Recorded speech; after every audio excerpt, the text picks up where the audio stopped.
シア、ラナじゃないわ。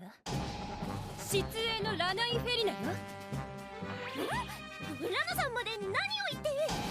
私は空列のミナステリア。私は下殺のネアシタ。 We are so back.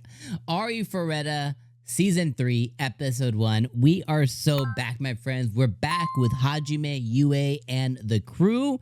And of course, we're back with my best girl, baby girl, Kaori, once again. Although I do like her original form versus her Valkyrie form, but Kaori is still best girl to me. All right, my friends. What's funny about Arifureta is it feels like it's like coming home.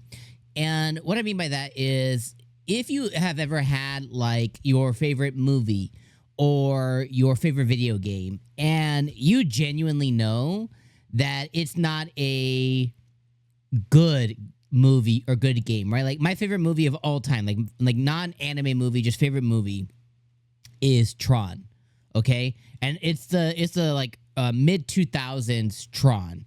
And I love that movie. I've watched it way too many times, probably over 100 times. I love that movie. I own the Blu-ray, I own the DVD. Like, I love that movie.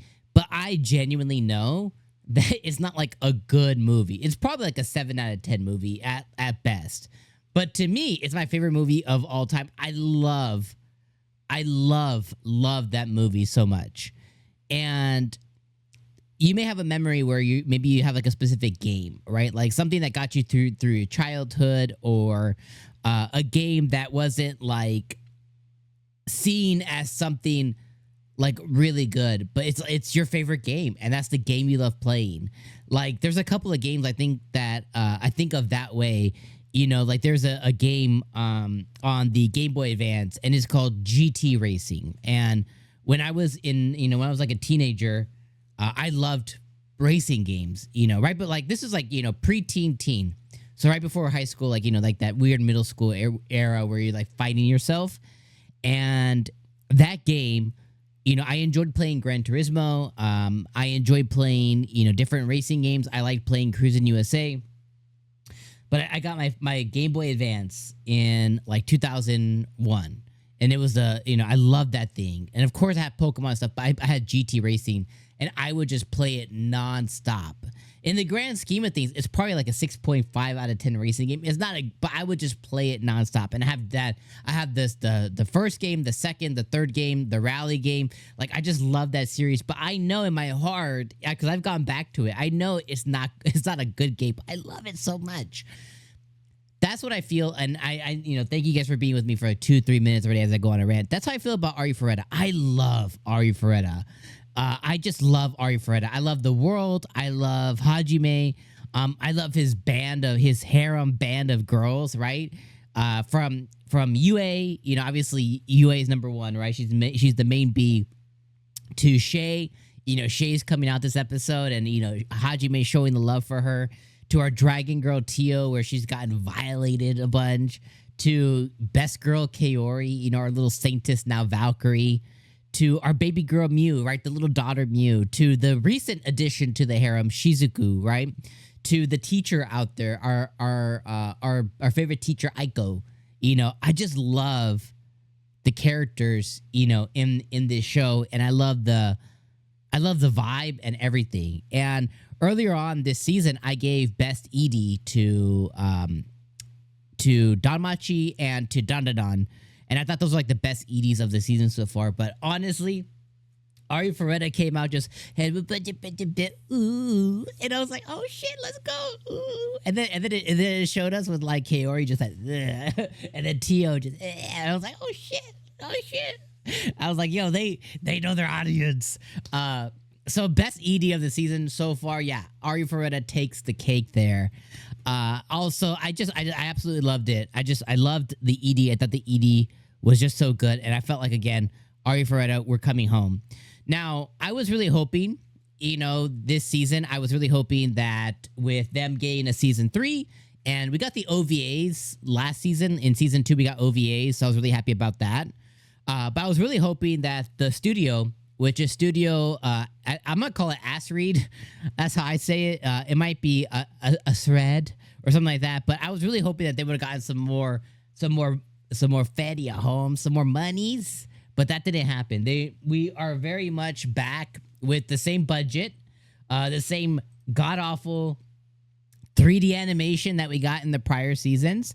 But that's just what makes it so home. Like that's what makes it so good for me. It's like it's so bad it's fantastic. And this studio has turned out a lot of other shows outside of Arifureta. Arifureta being one of the bigger ones, but they have done non 3D works in the past. They've done anime like Lord of a Million before. They've done anime like Corpse Party. If you're familiar with Corpse Party, I think that's really all I know them for. Oh, I think they did Shuffle, like 2006, like a long time ago, whenever Shuffle came out. So they've done non 3D works, but I was really hoping that the studio would gotten some more money, just considering how popular Arifureta is. But that doesn't seem to be the case. But that, again, that's okay, because that's not what we're here for. We're here with the bonds and the friendships and the harem and the romance and the weird isekai and Hajime's edgelord-ness, which they constantly made fun of this episode. Even 𝐜𝐡𝐚𝐧𝐧𝐞𝐥, whatever his name is, he was like, yo, we got our demon intro. He's like, ooh, edgelord.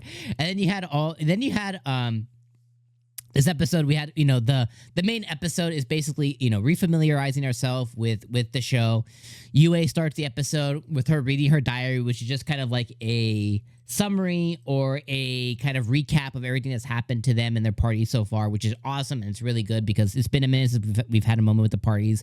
Her talking about the volcanoes and her talking about the addition of Kaori, her talking about Mew and Mew's mom, and just kind of everything that happened. And then the episode generally goes into what their next mission is. Okay, they're taking the princess, they're escorting the princess.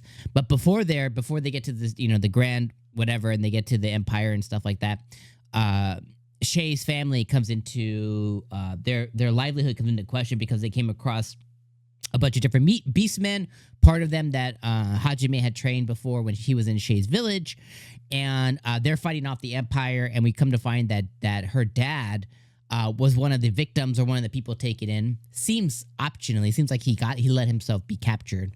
But Shea's really worried about him, which has a really touchy moment of him, Hajime and Shea kind of becoming closer once again. And then that gets us into the next arc, which is, Shea and the Beastmen are going to kind of take priority, at least for the first portion of this season. So they kind of refamiliarize ourselves with, okay, here's what happened, here's what we're doing, and then here's where we're going, and here's where we're going before, we start the rest of the show. So, yeah.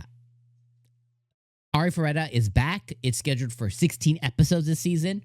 Chef's kiss. We're going to be here for all 16. I don't care if this video gets 1 view. I don't care if these videos get 2 views. I don't care if they get 2,000. I'm going to be here all season long. I love covering Arifureta, just for my personal sake and for the channel.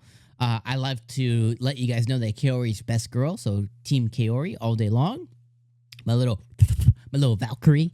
But yeah, this is an awesome beginning to the season. 9 out of 10 for me.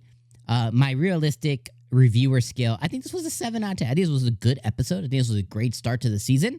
I would still put putting my reviewer hat on, I would say 7 out of 10. Putting my Arifureta stan hat on, 9 out of 10, baby. So that's how I feel about this season so far. So yeah, buckle in. Let's get in for all the harem action that's going to go on this season. Let's buckle in for our team edgelord in Hajime. And yeah, that ED, finger looking good. All right, my friends, I'm going to see you guys all season long. I'll see you guys next week for episode 2. Peace.